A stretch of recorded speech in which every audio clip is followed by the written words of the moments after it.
Welcome to Movie Life Crisis. Join us as we watch the best movies from 30 years ago.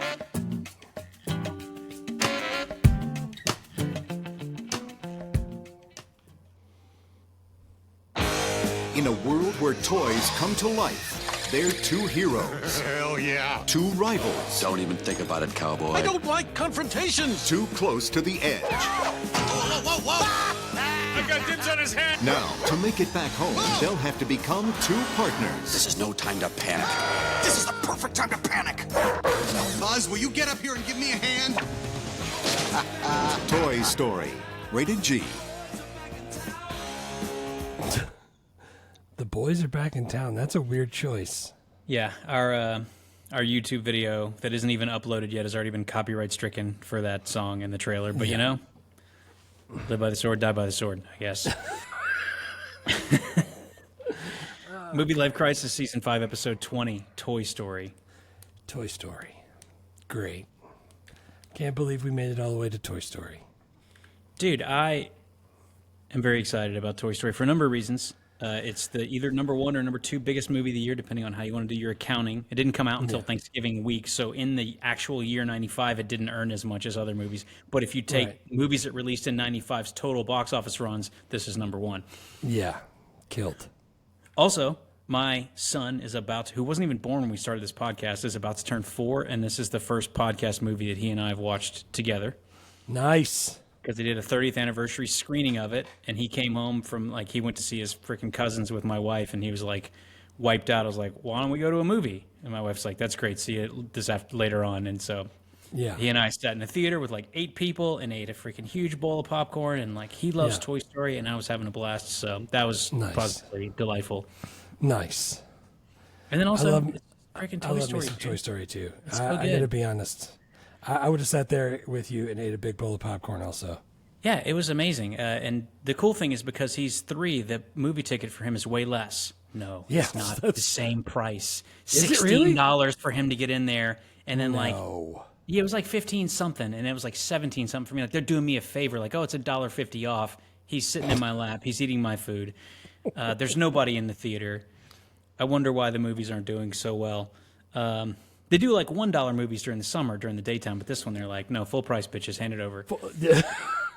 Yeah, I like the $5 summer things that we used to do when the kids they were doing really $1 summer movies, but it was all shit that I didn't think he really was going to want to see. But anyway, we've been we were Toy Story last year for Halloween. We still got the costumes. We're doing it again. So we've been in the groove. We do Toy Story 2, Toy Story 3. Who do you dress up as? Buzz? No, I'm Bullseye. He's Woody's horse. Oh, nice. Yeah, Wolf is Woody, my wife is Jessie, and then I'm Bullseye. So I get to wear a horse costume, which is fun because that's the heaviest and also the hottest. Yeah.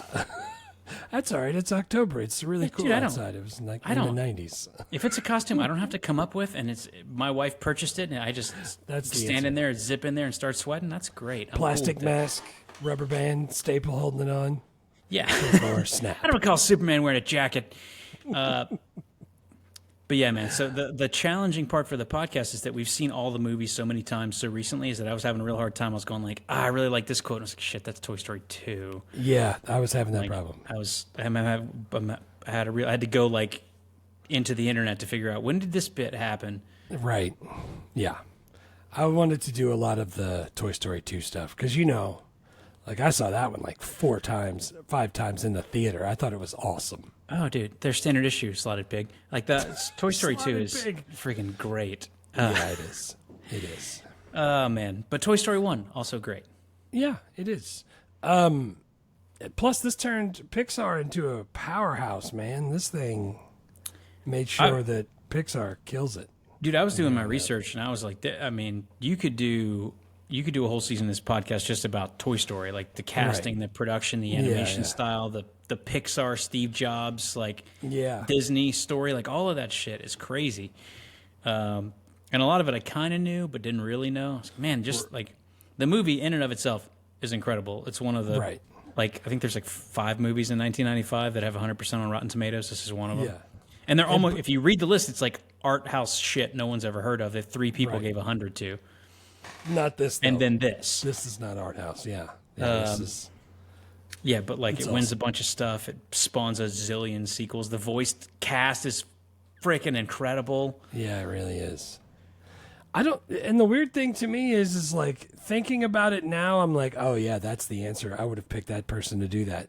But I don't know that I picked that. Other than like Woody and Buzz, like, do you pick Jim Varney to be Slinky Dog? Like, you know what I'm saying? And like Jim Varney is perfect casting. To he me, is, the crazy, though. to me, the crazy one is Buzz, because they let like 30 people read for Buzz, and they offered it to Billy Crystal, and he's like, I don't think that's going to work. I don't want to do it. Yeah. And then after it did work, he's like, do you have any more of those? And they're like, yeah, you can be in Monsters, Inc. It's Wazowski with one eye. Yeah. But yeah, so like, and it's great.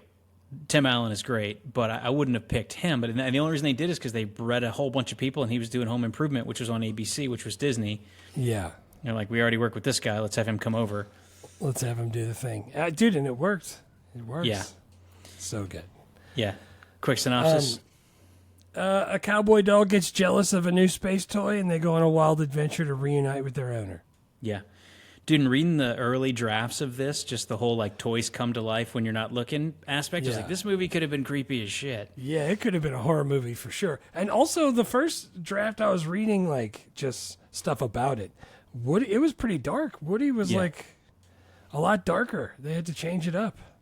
This is one of those that when you read the story about the production, you're like, dude, I can't believe this movie turned out to be any good at all, much less as good as it was, because there was so much, there were so many rewrites, and like John Lasseter, the Pixar guy who writes and directs this, is working on it for like 10 years. He has a short that he adapts, and then Disney gets involved, and Katzenberg from Disney's like, you want to work with us? You're probably not going to like it that much, because I have a lot of ideas, and I don't care about your ideas.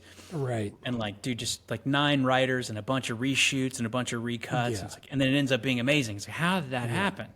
Yeah, and honestly, as I'm reading it, and they're like, oh yeah, Woody was really super unlikable. He was like sarcastic, and he was a tyrant, and I'm like, what the heck? Like, I don't know. Why would you even do that? Why would you even write that the first time through? Apparently, Tom Hanks even said at one point when they were recording, he's like, Woody's kind of turning into a dick. And like, yeah, we're going to work on that. Like, they put the movie on hiatus, and they sent the animators to work on like commercials while they figured it out. Yeah. It's crazy.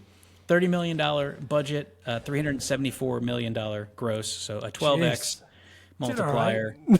Biggest movie of the year, or second biggest, depending on how you want to do your accounting.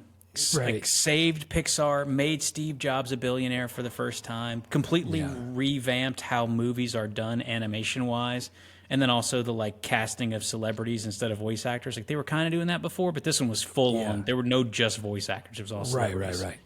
Yeah. So like a huge touch point in animation and also in movie history that turns out to be great and win awards and make shit boxes of money. Right. Yeah, it made a ton of awards and a bunch of spinoffs. You're right. It went hard after that. The funny thing is, it's weird now that maybe I was like this as a kid. I don't think I was, but now, like, especially being an adult who has a kid, like, now I feel guilty if my kid's toys are not being played with. Thinking about that too long creeps me out. Yeah. Because, like, you know, the whole thing, like, I mean, of course he turns around and says something to Sid, but, like, of all the other times, they literally just, like, Andy's coming, and it just drops to the ground. Yeah. Like, just thinking that right now in the other room are some toys that my daughter's not playing with or moving around. Yeah. Like, that's freaking creepy.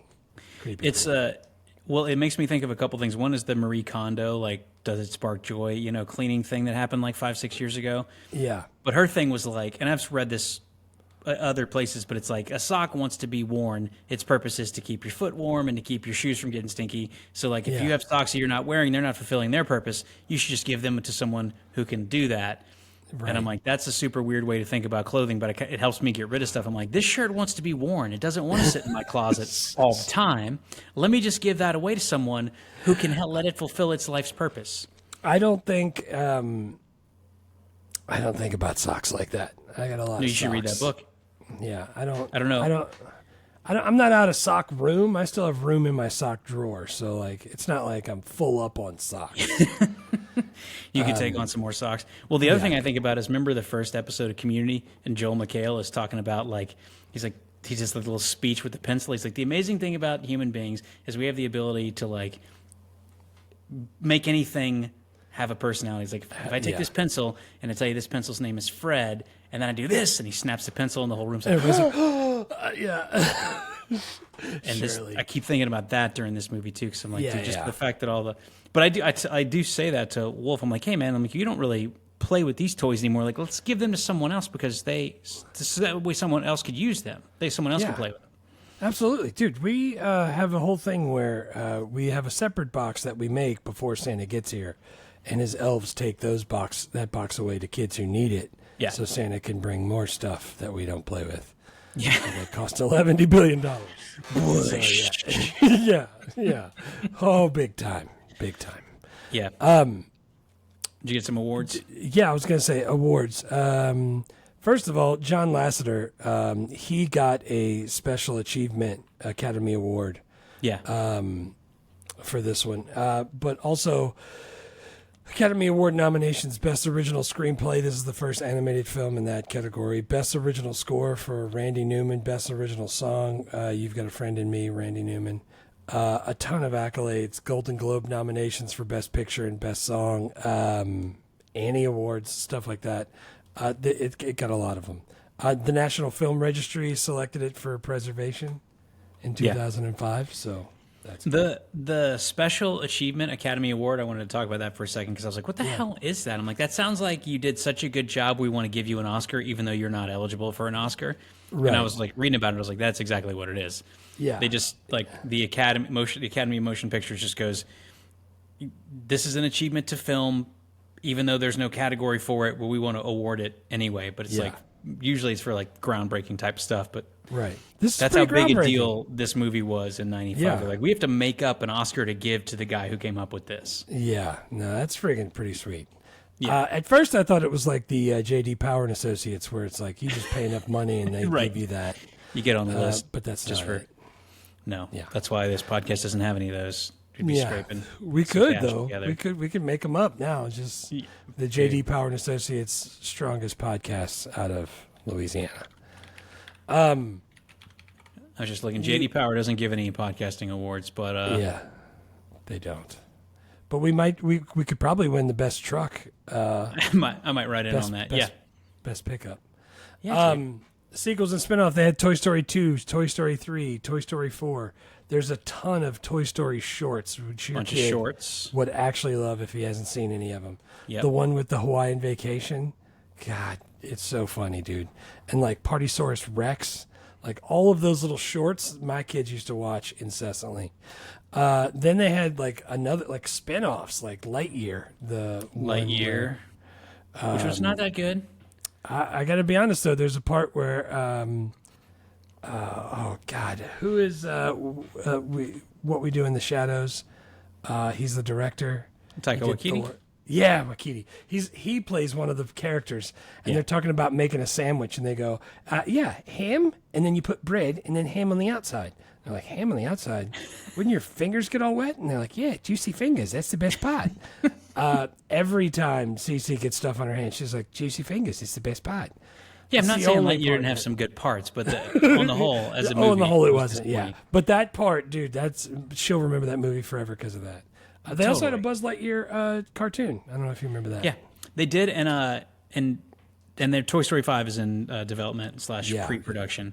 Yeah. One of the cool things about the Toy Story like extended universe is that other than the theatrical releases, Toy Story 2, 3, and 4, I think every other Woody for like the shorts and the video games and stuff like that, commercials, are voiced by Tom Hanks' brother. Nice. Just pretty just awesome. like him. That's close enough that you don't know. Yeah.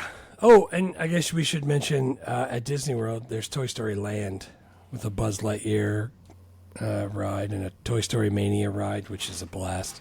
Nice. All that stuff too. Oh, and a Slinky Dog roller coaster. Yeah, all the theme park stuff.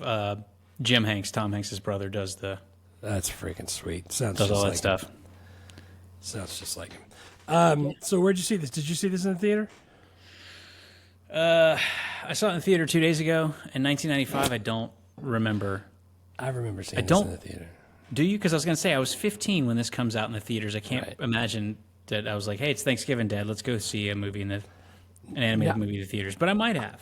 I can remember it was probably ABC, not thinking back, knowing how the umbrella of Disney works. But Yeah. on TV one night, it was my dad was flipping through the channels and he stopped because it was a Disney thing and it had computer animation. It was like the wire frame of Buzz was walking on the screen, and he stopped because I was kind of into that computer stuff. So we watched the whole thing, and I was like, "We got to see that. That's a whole movie made with computers. I got to be a part of that." Yeah. So I totally remember going to see that in the theater. I was definitely old enough to see a rated R version of this movie if it was rated R, but I did. I saw it in the theater, and I remember liking it. Dude, that's awesome. Even though I was when did Toy Story 2 come out? 99, 99, I think, or 98. Yeah, I was way in college and still went and saw that in the theater. I can remember loving that too. Well, we just watched Toy Story 4 with Wolf this weekend. Yeah. And my wife was like looking over his shoulder. She's like, "Did you ever see this?" I was like, "I saw this in theaters. I was like 30." Yeah. Or however old I was when that came out. Like I was right. I was up in that. Like don't Yeah.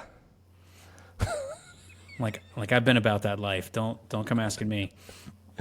Oh man, I love Forky. Forky's my jam. I know, dude. But You're trash like me now. All right, so what'd you rate it? No, wait. Before I get your number, Yeah. I have two numbers written down. Okay. I have a number that I rate this movie, and then another number that I rate this movie now having seen number 2 and 3. Mm-hmm. If that makes sense. So Yeah, am I rating this now, 30 years later, having seen the other ones, or am I rating it based just on this movie individually? Like, because isn't that what you kind of do? Like when you're rating a movie, say like, well, it's not Star Wars. Kind of, you know what I'm saying? Like that's how I don't know. I think we usually, I mean, it's up to us to how we rate our movies. I think we Right. typically say that like we're rating them on like what's our enjoyment level watching them right now, Yeah. or like what's Okay. for me anyway. It's like Right. if I look through my ratings, movies that are 10s are like I'll watch that shit absolutely anytime, any day. Right. If it finishes and it starts again, I'll watch it again. Watch it again. Yeah. And like 8 and above is like happy to freaking watch that anytime, and then like Right. and then like into the 6s, I'm like I'd check that out if the mood strikes me. But for me, Right. that's it's like my like That's pretty close to how me, excited am I to watch it number is how I think Right. of Right. it. Got it. So what'd you give this?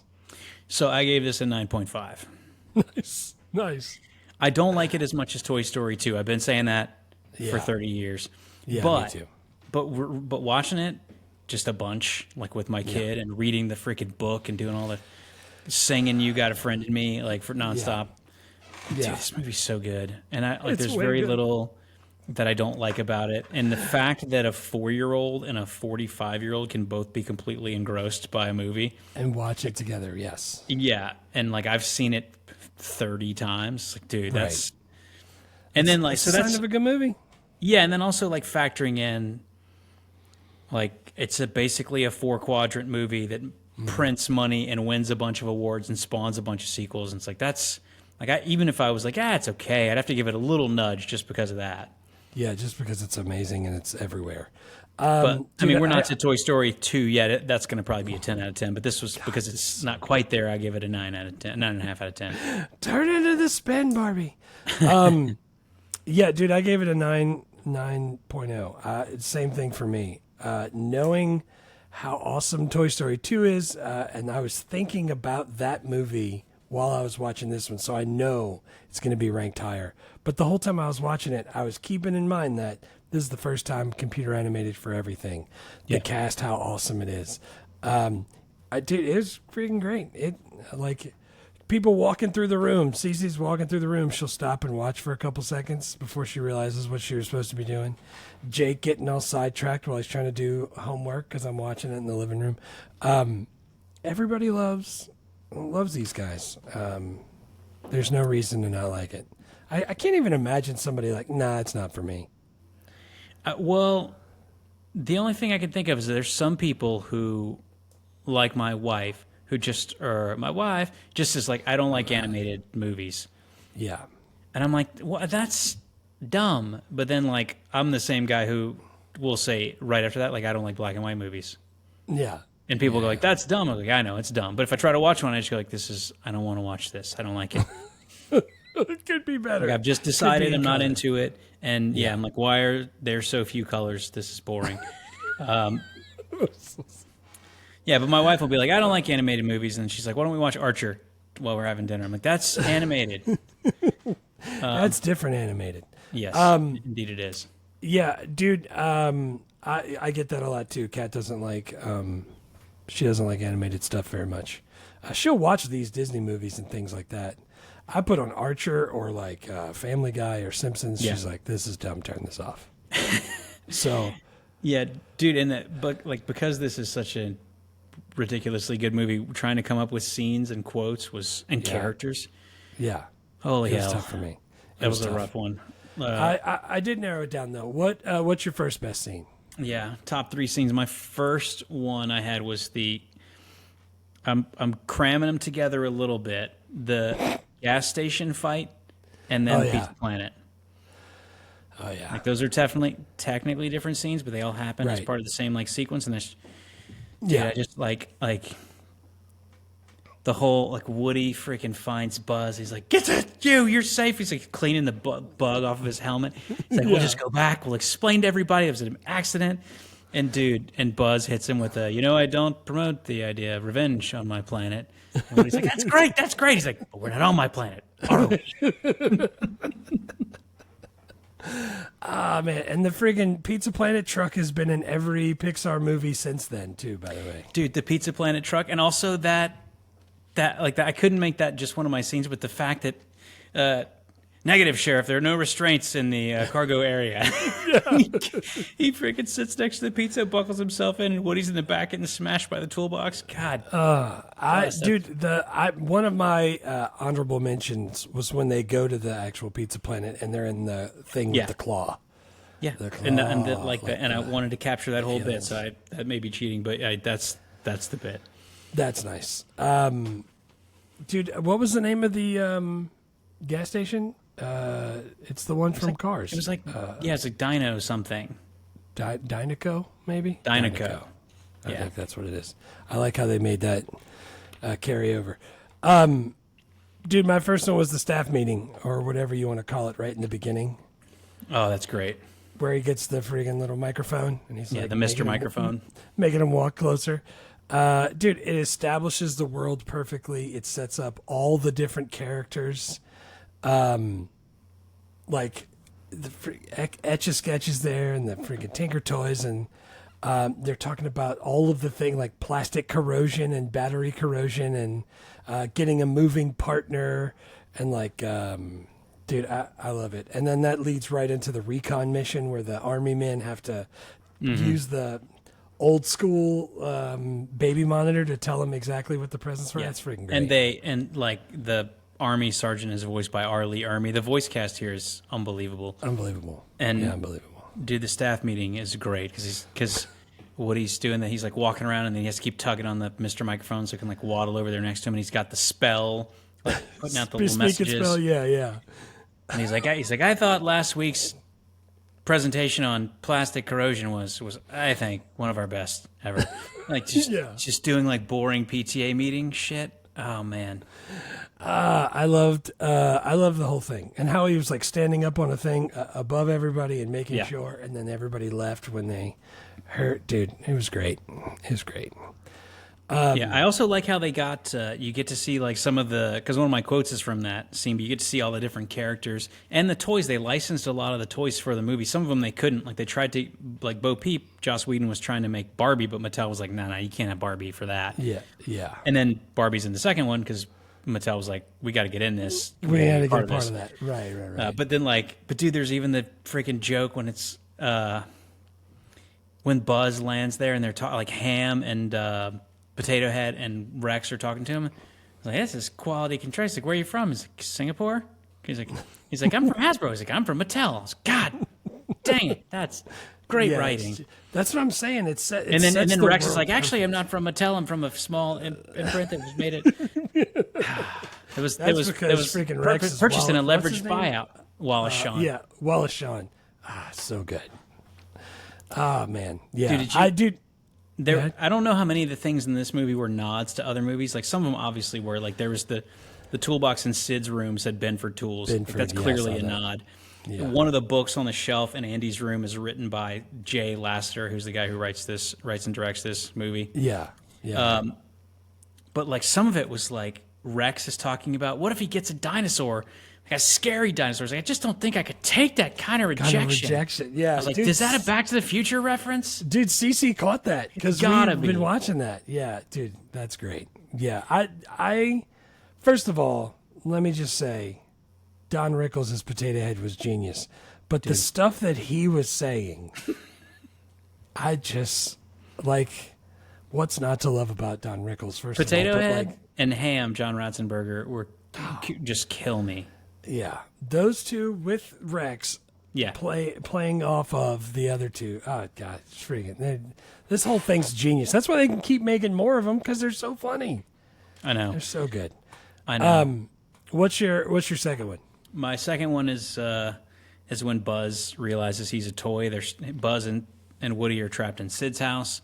Yeah. And they're planning an escape, and he gets like locked in the den with Sid's crappy father, who's like passed out in front of the TV, and he sees a commercial for Buzz Lightyear, and he realizes that what Woody has been telling him all along is true. He actually is a toy. Yeah. And he just has an existential crisis, and he just melts down.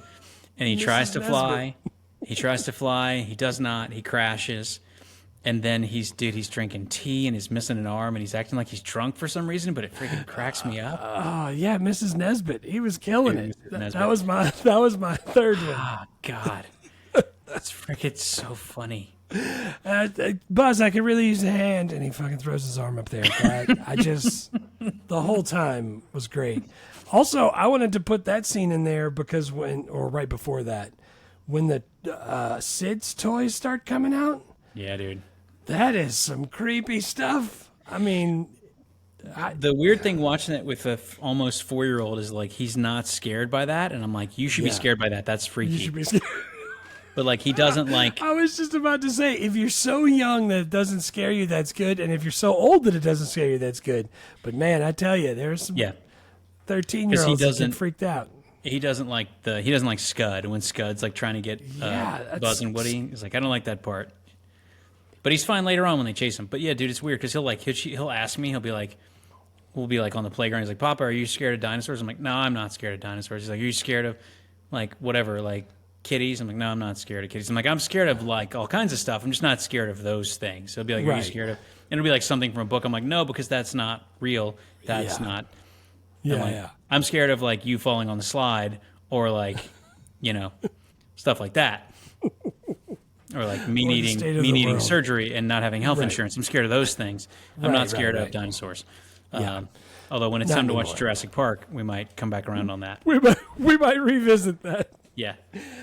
Dude. Yeah, Mrs. Nesbitt was my second one because God, Sid's sisters, headless dolls, and the delirious drunk Mrs. Nesbitt was great. Well, in reading about the movie, it was originally going to be like Woody was going to be like a ventriloquist doll, and then Buzz was going to be a G.I. Joe, and then Hasbro was like, you can't do G.I. Joe, and they're like, fine, we'll just make it something else, and they go, just make it a space toy. And they're like, God, the ventriloquist doll's getting kind of creepy. I'm like, yeah, of course it is. And like, I can tell you from Toy Story 4, they're super creepy. Yeah, when it just sits there. So they go like, let's make it a cowboy doll. And they're like, oh, that's great because that gives us the cowboy and the spaceman. Like they have like a natural conflict. And then Disney, I think, is like, it needs to be like a buddy comedy. Make it a buddy comedy and make them totally different. And so they're doing all these rewrites and like, oh, make the spaceman like think he's actually a spaceman and not a toy. And then like that's his conflict. Yeah. Like you can see all this stuff coming around. Like, that's great. God, any one of those things that goes another way, it would have made it a way different, way worse movie. What if we would have had it, if it's going to be a buddy comedy, can we have Woody be Chris Tucker and then Jackie Chan be Buzz Lightyear? Yeah. Just redo that. Johnson. Come on, Johnson. Quit playing. Which one y'all kick me? Anybody need me? I'll be working a big case for the FBI. When little Pinky get blown off, everybody tripping. Take that badge, shove it up your ass. All up in your ass. What's your third scene? My third one is when Buzz gets there and he gives a demo and he thinks he's in there, and they show from the inside of his helmet, and you can see the reflection of his face, and he's like looking at the readings, and he's like tapping the gauges and checking them. Doesn't seem to be breathable air. Intelligent life anywhere. And dude, he does the laser, and the walk he does with the laser when he's keeping it on Woody, and he's like squatting down, burned into my brain. I freaking love it. The other Buzz, the newer Buzz in Toy Story 2 that's doing that through the whole thing, he's like doing the military stuff. It's freaking genius. All that. Oh, it's so good. So good. That's a great one. I love that one. That's the one where they're talking about, I'm from Mattel. It's like, well, not actually Mattel. I'm from a third-party company that was purchased as part of a leveraged buyout. My third scene is the final chase sequence, going from they rescue Buzz, Sid's toys come back alive, give him the scare of a lifetime, scare him into being a garbage man. Yeah. And then like Buzz and Woody are chasing down everything. They get because I was thinking about it when I was watching it this weekend in the movie theater for the 9 billionth time. Yeah. I was like, dude, this just when Buzz rescued Woody, that could have been the end of the movie. But then like they took it up a level. They took it up. And then the dog is chasing them. They took it up another level. And then Woody goes in and gets RC, and RC rescues Buzz. They take it up another level. Yeah. And then Potato Head's like, throw him overboard. And they throw Woody out. They take it up another level. RC's battery dies. They take it up another level. And I was like, the thing, I was like, the suspense is killing me. It reminded me of the Futurama episode where Calculon was about to deliver a line, and then the kid shorted out, and Bender was like, whoever's directing this is a master of suspense. Oh, man. And then, dude, he goes to strike the match, and the match gets blown out. They take it up another level. I was like, this is insane. But I think that's such a satisfying ending to the movie, even though there's like one scene after that. There's always that one little scene that wraps it all up where the mom's sitting out front looking at the thing that carries all the suitcases at the airport on number 2. Yeah. And she's like talking to the neighbor, and she's like, I don't know how this got here. The toys drove it there. That kind of stuff's great. Yeah. Dude, who doesn't love the thing? He's trying to hold Slinky, and Slinky's trying to hold on to him the whole time. And you're right. Tons of suspense. I like it. That's amazing. Also, I didn't put it in my scenes, but I got to shout out, this is the first animated movie I can ever remember seeing have outtakes in the credits. Animated outtakes that were so good. I mean, maybe it's Toy Story 2 that happens in. That is Toy Story 2, but the boom mic keeps coming in, and because like Kelsey Grammer's like farting in his box. And it's like, I guess that's why they call me Stinky Pete. That's Toy Story 2. Put a pin in that for 3 years. But God, and he's like shaking hands, and he was like, "Oh, and you're both twins. I see. All right." That's so great, dude. Because I remember Woody falling into the roll of like masking tape, and he's like, he gets stuck. Oh, Jesus. And then he stands up and hits his head on the boom mic. That's great. All right, that's great. Not even from this movie. That's how good it was. All right. I know. Dude, there's a bunch of really quotable lines. There's no like "I'll be back" quotable lines, but my top 3. My first one is from Ham, John Ratzenberger. I don't believe that man's ever been to medical school. Yes, that one always cracks me. I always forget it's coming, and it always cracks me up. Sid is operating on the toys. He puts on a freaking mask, and he's like got out scissors. And Ham they're watching him through the window. God. Dude, Ratzenberger kills it. He's good in all the Pixar movies he's in. Yeah. Which is all of them. Yeah.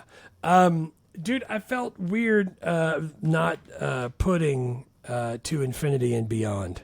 I know. So I threw that in there as mine because nice. It's like a global catchphrase. It's everywhere. It's everybody. Like if you say To Infinity, everybody's going to say and Beyond. So I threw that as my first one because it's kind of a throwaway because I was having trouble. Absolutely. I think that's a great call. What's your second? My second one is Mr. Potato Head is moving his parts around. And he's like, look at me, I'm a Picasso. And they didn't get it, and they walked off, and he called them uncultured swine. Yeah. I've said that numerous times. Every time I say something in school and they don't get it, I just call them uncultured swine under my breath. So that's my second one. The great thing about that is that is also my second one because my kid thinks it's hilarious. It is hilarious. And he'll just say, "You uncultured swine." And then I say, "What are you looking at, you hockey puck?" And then when I'm researching it, I realize that line is even more brilliant than I thought because, first of all, Potato Head is actually looking at a hockey puck when he says it. Nice. Fine. But we go even deeper because Don Rickles, who voices Mr. Potato Head, actually used to do that in Roast, call people hockey pucks. Nice. Like, it's a nod to a Don Rickles bit. I was like, Jesus, it's even smarter than I thought. Don Rickles, I wish I could watch him and not feel, like, bad. Like, I know, like, it's, like shock comedy, and he says stuff like, it's supposed to make you cringe, but golly, it's brutal watching some of those old things. But I love him in this. And his wife, she comes in at the end, and she's in number 2, Estelle Harris. Estelle Harris. Yeah, my wife asked me when we were watching one of the mini Toy Story. She's like, "Is that the mom from Seinfeld?" I was like, "Yeah, that's George's mom. It's Estelle Harris." Another, again, perfect casting. Yeah, Don Rickles is like one of the most like renowned insult comics of all of our entire lives. And but he doesn't just insult people like, "Hey, nice shirt." No, he's like, he's dropping like racial slurs and it's like, "I can't tell if you're Asian or you're squinting to see me." I was like, "Good God, man, can you say that?" This wasn't that long ago. He was born in like 1926. He was saying all kind of stuff. I mean, he died in 2017. Yeah. But even at like still. 85, he was still dropping shit like that. But yeah, he is a legendary comic. Yeah, he kills it in this. And his mouth is like 9 miles wide. Yeah. If you look at a picture of him, it looks like he could eat a taco without ever turning it to the skinny bit. Just put it straight in. Now that he's dead, I can safely make fun of him because I don't want to catch any of that back. Yeah, you're gonna. It's like Eminem. You don't go at Eminem. Just keep your mouth shut. Like Eminem, go after his own mama.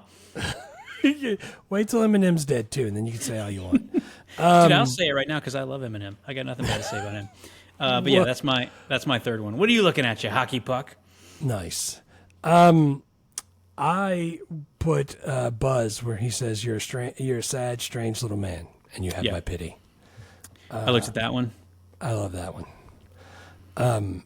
Number 2, I'm gonna need 40 quotes, but in the meantime, that's my 3. All right, best 3 characters. Who's number 1? I gotta go with Tom Hanks and Woody. Yeah, man. Just Woody. He goes from great character arc, from jealousy to insecurity to friendship, teaches kids selflessness, all of that stuff. And he's super good at what he does. He's a great voice actor. Yeah, man. He is incredible. And we've talked about it before because we've done a bunch of Tom Hanks movies, but like we're in the middle of a run. You can make some arguments, like Jim Carrey doing Ace Ventura, Dumb and Dumber, and like The Mask back to back to back in the same year is pretty well untouchable. But Tom Hanks, like 92, Radio Flyer, A League of Their Own, 93, Sleepless in Seattle, Philadelphia, Best Actor. 94, Forrest Gump, Best Actor again. 95, Apollo 13 and Toy Story. 96, That Thing You Do, which he also writes and directs. Like, dude, takes 97 off. Well deserved. But 92 to 96 is ridiculous. Yeah, no, he kills it. Here's my question, though. That's 2 Academy Awards, 8 writing and directing, and 2 Best Actor Oscars, and like a couple $1 billion in box office. Yeah, he's good at what he does. When you look at Woody and you think about it, you know it's Tom Hanks. But do you picture Tom Hanks when you're watching this one? Because that's how I feel like he's a good actor. I say that all the time. The reason that he's my favorite actor is that I've seen him in freaking 60 movies, and I never think like, hey, look, there's Tom Hanks. I'm always like, that's the Castaway guy.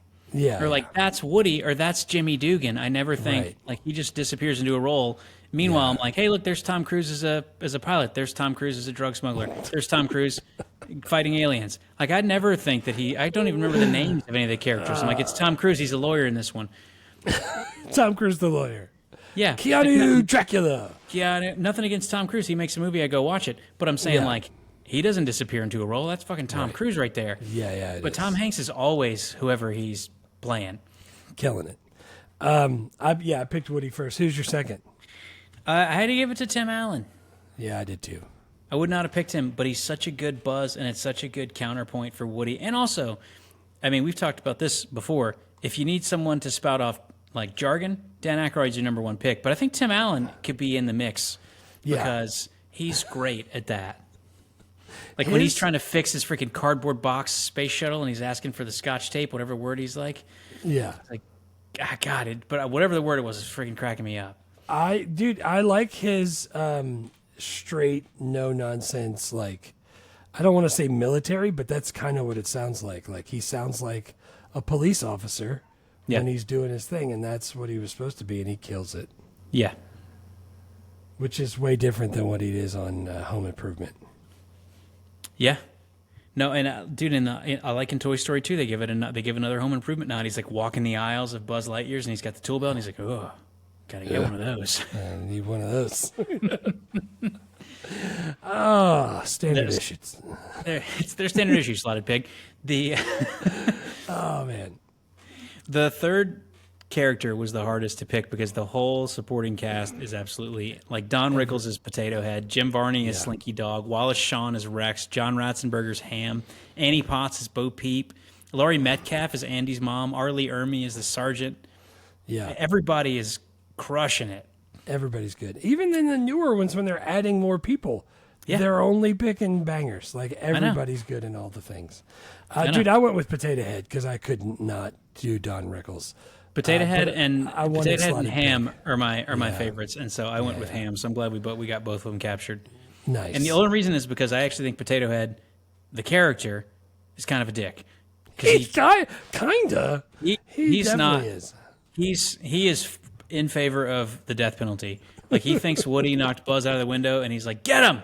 And I was like, "Dude, that's your homie right there. You can't just listen to his side for a minute." And he's like throwing him out of the back of a moving truck. I was like, "Did nobody look to see that Buzz is on RC?" So I'm like, "Oh man!" So I'm like, Potato Head would have been a terrible leader of the room. He was an autocrat. No, he definitely was. He just wanted to be more equal. The other thing I wanted to ask is, does your kid know about, like, what's the red thing with the clicky, the viewfinder thing? He does not know about that. Cece knows about it because Jake got one time for Christmas and we still had it. So, like, those kinds of things, like, I was wondering, like, Cece knows about a slinky, but, like... Not only that, he doesn't know about a piggy bank because he doesn't know about coins. He's never seen money. Yeah, like, he's... Like, the only time he sees money is if my parents come to visit and my dad hands him metal circles and he throws them in the water. He has no idea that you can exchange that for goods and services.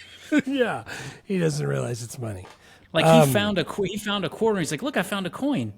And then, like, we watched, like, this trash truck show on Netflix, and he, like, went to a little, like, gumball machine and, like, twisted it and got a little prize. He's like, "Let's take it and get a prize." I was like, "All right, let me do some research about where the hell we can spend a quarter."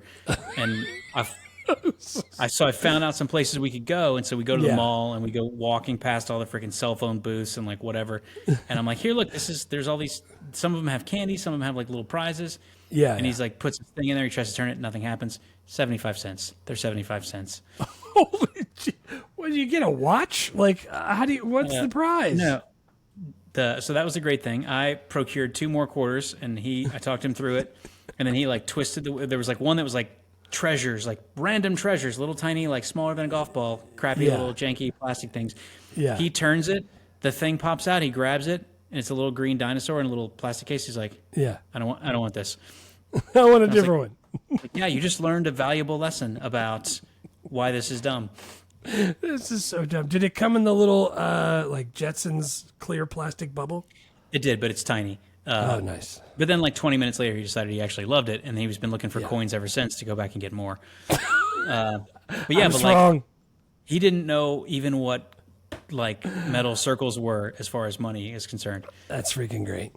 Yeah. Well, dude, I was reading about piggy bank. No, dude, I was reading about the Toy Stories, like bringing in the toys. Like some of these toys were no longer in production. Like Slinky, they don't make that anymore, and so they had to like design it for the movie. Because then they were trying to do toy tie-ins. And they're like, some of this shit we still make, and some of this shit we don't make anymore. We don't make it at all. You're right. Yeah. Does he have a Slinky? Has he played with a Slinky before? No, but he does have a Mr. Potato Head, which he's a big fan of. Nice. Mine's Darth Vader Potato Head. I don't know where I got it, but it's great. Yeah. Yeah, good characters. What about director John Lasseter? John Lasseter is one of the so he was the chief creative officer at Pixar when it was like him and Steve Jobs and like 6 more people. Yeah. And they were working on short stories. They were working on shorts, short films. He won an Academy Award in like the 80s for one of the animated shorts. Yeah. And then they wanted to start doing features, and they were like, let's partner up with Disney because we don't have the money. And Disney's like, we don't, like, if Disney makes a movie, we make a movie here. Like, you don't get to say, like, a Disney movie over at your house. Right. But Disney really wanted to work with John Lasseter, and so they eventually ended up making it work. So he's involved in the story, and he's doing the direction, and he's the Pixar guy, but then they hired a whole bunch of different writers. Yeah. I was going to say, didn't he, like, animate in one of the movies early? Oh, man. I want to say, I can't remember where I read it. Fox and the Hound, maybe? Or... Well, he worked as an animator for Disney. Disney, yeah. But then he got fired from Disney Animation because he was trying to tell them, like, hey, if we do computer animation, it's going to be the wave of the future. And they're like, there's the door. Don't let it hit you on the way out. And then he went away and won an Academy Award and started Pixar. And they're like, hey, we changed our mind. Please come back. We went back in. Yeah. Yeah, dude, Toy Story, Bug's Life, Toy Story 2, he does all of those. He directs all of those. He directs Cars and Cars 2. Yeah. Or as we call it around here, Doc Hollywood. Dude, he's pretty got his hands in a lot of stuff. Executive producer on almost all the rest of the Pixar stuff, Monsters Inc. and Finding Nemo, Incredibles, Ratatouille, WALL-E, stuff like that. Speaking of his hands in a lot of stuff, he took a 6-month leave of absence in 2017 because he had been accused of sexual misconduct by a handful of employees over multiple years. Handful, that's a lot. Yeah, it doesn't say specific. It just says alleged sexual misconduct towards multiple employees over a number of years that included grabbing, kissing, and making comments about physical attributes. Nice. Don't look like you don't like it, Jiggles. The behavior was alleged to have been so well known that, according to Variety, at various times Pixar had minders who were tasked with reining in his impulses. Good Lord. So, if you're curious what it's like being around a powerful white man, it's not that much fun. Do you remember that Malibu Stacy episode where Malibu Stacy said some crazy stuff and Lisa wanted to go in and fix it on The Simpsons? And then the guy was like, hey there, Jiggles, don't act like you don't like it. Back them beautiful buns in here. Let's have this meeting. That's what all of it's like, apparently. Once you hit a certain level of power and money, it seems to be the way to go. Yeah, dude. A few writers here, Joss Whedon, Joel Cohen, Andrew Stanton, all of these guys. There was another guy that I didn't remember. Sokolow? Alex Sokolow. I never heard of him. But the other guys I've heard of. He did like Money Talks and Cheaper by the Dozen. He works with Joel Cohen, I think, as a writing partner. Money Talks. Same time, man. I don't know you. Same time, man. I don't know you. Oh, man. I hit people with that all the time. They don't know what I'm talking about. Yeah, nobody knows what that's from. Yeah, dude. We've already talked about Joss Whedon numerous times on here. How he like punches up movies and fixes them. Yeah, and does the magic. He's killer. He does a lot of stuff. He's good at stuff. Also, not nice to people. Apparently, got a lot of accusations floating around him. I don't know. I mean, I guess we should just probably start saying when someone who's done a bunch of great things professionally isn't actually a jerk who sexually harasses people. Because so far it seems like kind of everyone. Tom Hanks, noted not jerk, is not sexually harassing anybody. Although he does like typewriters, and that's weird. It is weird. But he can have it. He's Tom Hanks. It could have been way worse. Yeah, it could have been. There was a bunch of production stuff and like casting what ifs I thought maybe we'd hit here. Yeah, so the production thing was like, so they had this incident during production that was called Black Friday. Oh, and yeah. So they screened like the first half of the movie for Disney people 2 years before its release in '93. Yeah. And they said it was so bad that Disney's head of features, Peter Schneider, just like shut down production. Yeah. And then Disney was asking why everything was so bad, and then the Pixar guy was like, because it's not the movie they wanted to make anymore. You guys are trying to make him make a different movie than he wants to make, and it's not good because it's not the movie he wanted to make. Right.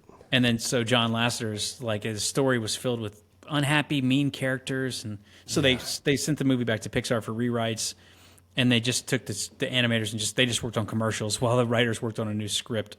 That was a good But that call. took like 3 months, and I think that was when Joss Whedon came in. But like that was it's just another moment where this thing almost didn't happen. Yeah. And then all the computer animation stuff, it said like it took 800,000 machine hours, and they could render 30 seconds of the movie a day. That's how much. And they were like renting freaking like huge like computers to do this. I wonder what the electric bill would have been, because those are like filling up a room with computers. That's crazy. So, but then I was trying to find the casting stuff, especially the people that read for Buzz. It was there was a ton. I saw that list. Yeah. Oh wait, so it's first it's the Tom Hanks. So they considered Paul Newman, who eventually ends up doing Cars. They considered Robin Williams and Clint Eastwood, but John Lasseter always wanted it to be Tom Hanks, and they did the thing that they didn't used to do that now they do all the time, which is like if you want an actor to play an animated role, you take something of his that already exists and you animate that. And didn't they do A League of Their Own? Is that no? They animated Turner and Hooch, but they did say that they specifically liked like his character in A League of Their Own. Cause like even when he's like a jerk, you still like him. Still lovable, right? Yeah, I remember reading about them animating something. That's cool. That's a good way to see if it would work. Yeah, that's freaking great. Well, they did, and they wanted Billy Crystal to do Buzz, and they animated something from When Harry Met Sally. Oh, nice. Just awesome. Is that still out there? I gotta go find this. I wonder if I can. That's what I'm saying. I want to see that. I don't know if that's even available like in the world, but I'm super interested. But then they also talked to Bill Murray, Chevy Chase, Jim Carrey, Jason Alexander, Dan Aykroyd, Matthew Broderick, Kevin Costner, Michael J. Fox, Richard Gere, David Hasselhoff, Michael Keaton, Wayne Knight, Bill Paxton, Dennis Quaid, Kurt Russell, Adam Sandler, John Travolta. Dang. That's the list of names they considered for Buzz. That's crazy. Yeah. I think I just found the Billy Crystal. Nice. That's awesome. Oh man, you can find it. Just look it up. You would love it. All right, I'm gonna check that out. It's one Buzz. casting. What if I actually think is really interesting is before they cast Wallace Shawn as Rex, they considered Rick Moranis. Oh, that would have been, dude. And Those this guys is during are the time when he's not acting, but Rick Moranis is like a can't miss for me. Same, but I can see like Wallace Shawn and Rick Moranis playing the same type of. Yeah, man. Like I could. Oh man, that's great. Either one of those guys would have been great. Yeah. Yeah, dude, good stuff. Any other good? The only other thing I found that I thought was interesting was that Pixar, Steve Jobs is doing Pixar, John Lasseter's the creative officer, and they're like basically hemorrhaging money. They've not made anything that's made any money, and so this movie is their chance to either make money or Steve Jobs is thinking about selling the company to like Hallmark or somebody just for the animation technology. Yeah. And like the movie, the pre-production and production takes years, and there's all these rewrites and there's shutdowns and there's firings and there's like he's like, dude, I think we might be screwed. We might just have to sell this thing. But then by the time they get to where they're looking at rough cuts, he starts to go, I actually think this movie's going to do really well. And so Steve Jobs decided to do the Pixar IPO the week after Toy Story releases. And he's like, if the movie does well, the IPO will go well. Right. Movie opens huge. Mm-hmm. And then the IPO makes so much money that it gets a $1.5 billion valuation. Pixar does. It makes Steve Jobs a billionaire for the first time.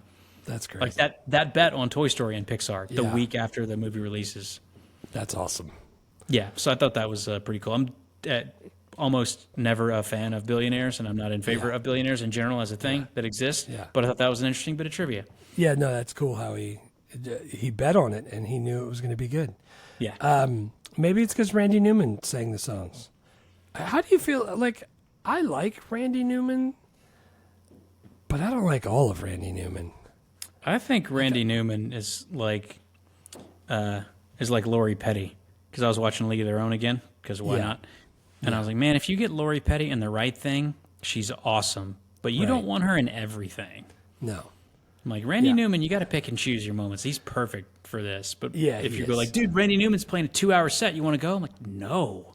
Unless it's 2 hours of short people, then I'm short people got.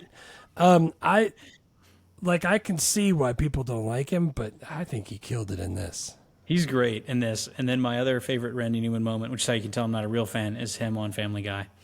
Yeah, take a bite. No, wait. Wipe Rub it on your shirt. shirt. I like how they went full Randy Newman too. They're like, rub it on a shirt. That's great. Yeah, I did see him in concert at Jazz Fest. He wasn't that bad, but he did a lot of covers. Yeah. Dude, I'm not saying Randy Newman's bad. I'm just saying, like, I don't know. Yeah. That's kind of like when people are like, doing the score. hey, dude, In Vogue's coming to town. They're going to play 90 minutes. You want to see that? I'm like, no. Can I pick 5 songs? I know 4 songs I like. Yeah. 3 of them I could skip. I only know 3 REM songs, and guess what? I don't like 2 of them. I'm not cool. Eek, eek, it's my turn. Let's go. I don't have any worst. Yeah, I was going to say, I just want to mention, it's still creepy when the baby head spider thing comes crawling out. Creepy. Super creepy. Super creepy. Did you have old tech? I saw a corded phone. I hadn't seen one of those in a while. I wanted to mention that. Corded phone. I mean, some of the toys themselves are old tech. Yeah. I was trying to think of like, the Etch-a-Sketch. Does he have What's an that? Etch-a-Sketch? No, Does Wolf have one? No. he does not. He's never seen one. Yeah. I was trying to think about like, because I have a kid that's growing up. I'm like, is his childhood gonna be like this, where he just takes toys and like cardboard boxes and like makes up scenes and like does that? It kind of is now because he has no digital device or access to TV. Yeah. Other than when we like watch something with him. Yeah. But I'm like, man, by the time Toy Story 2 comes around and they're playing like a Super NES, I'm like, when gaming systems get into the mix, his life is going to start to diverge from the Toy Story, from Andy's life pretty rapidly. But that's there's a whole it's a Christmas Toy Story that Time Forgot or something. It's a short that they made for Christmas. And it's about like playing with the toys or playing video games. That's freaking great. But yeah, so that's kind of some old tech choice. is like childhood from the 90s. Yeah. Like Sid in the every time backyard, like before. Sid's ordering freaking explosives. They get delivered to his house. His room is full of tools and vices and shit. Yeah. Yeah. Sid's creepy. Yeah. All right, 5 questions. Is it okay for kids? Yes. Except for those mutant toys at the end. I'd like to reiterate because that is it's just the music and the whole part's creepy. But yes, it's creepy. rated G. It's rated G. And Wolf, from age like 2.5 on, has loved this movie.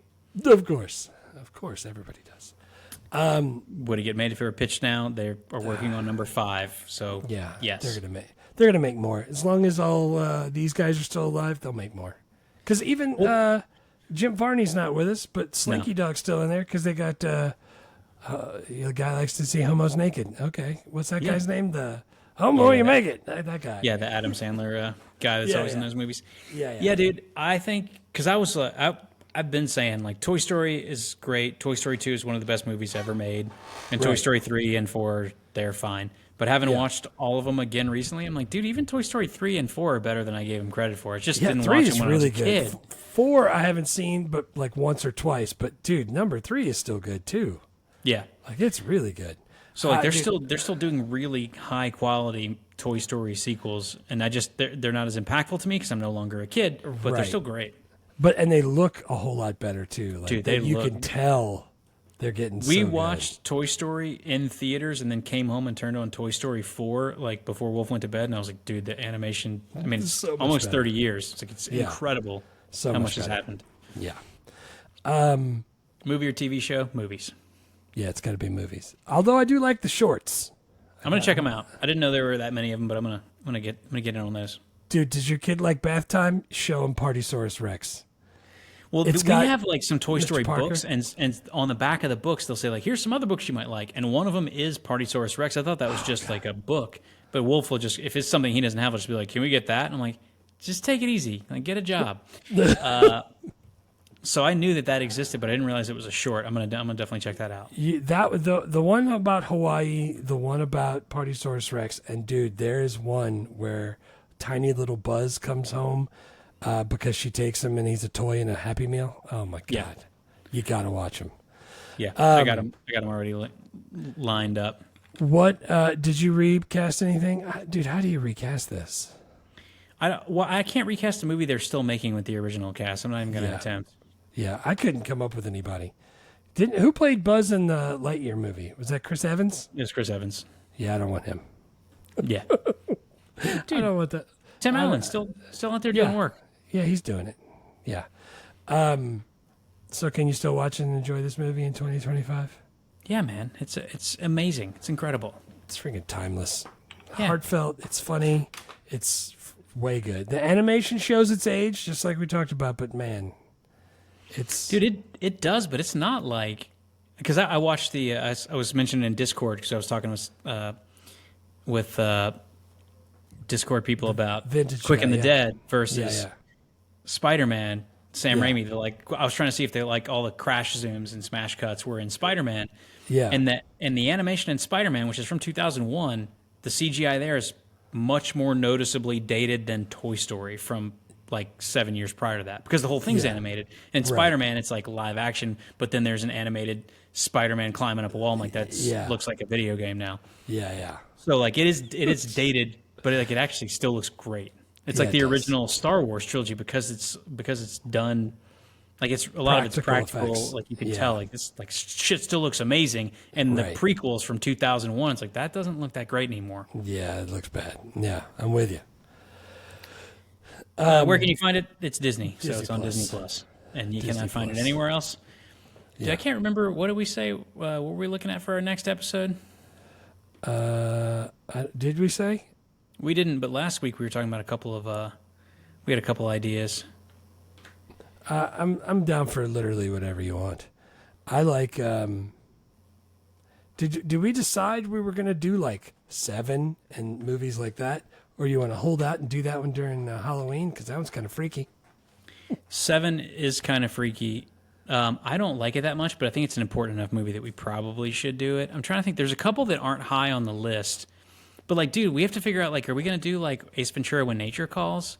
Because I really like that movie, but we're gonna run out of time. Yeah, I'm with you. I love that movie also. That's number 13 by gross on the year, so it's a pretty big and movie. like Showgirls is in '95. I don't care about that one. If we were doing this full time, we were doing 50 movies, we'd hit that one. Yeah. Desperados in there, Leaving Las Vegas. I know. Both of this. Virtuosity, like we talked about last time. Virtuosity. With, what's his name? Yeah, House from, Guest. Russell Crowe. Dude, Casino is like Casino. super long, but it's like De Niro, Sharon Stone, Joe Pesci, directed by Martin Scorsese. Yeah, we can do Casino. If you want to do Casino, let's do it. We'll talk about it offline. We'll let you guys know. To be determined. We got some deciding to do. Yeah. What else? Anything else about Toy Story? Negatory. Nice. Slotted pig. Our standard issue. Yeah. Vaya con Dios. All right. Yeah. Thank you guys for listening. See you in 2 weeks. Vaya con Dios. Yeah. Vaya con Dios. Thanks for listening to Movie Life Crisis. Please subscribe, rate, and review. And remember, don't drive angry.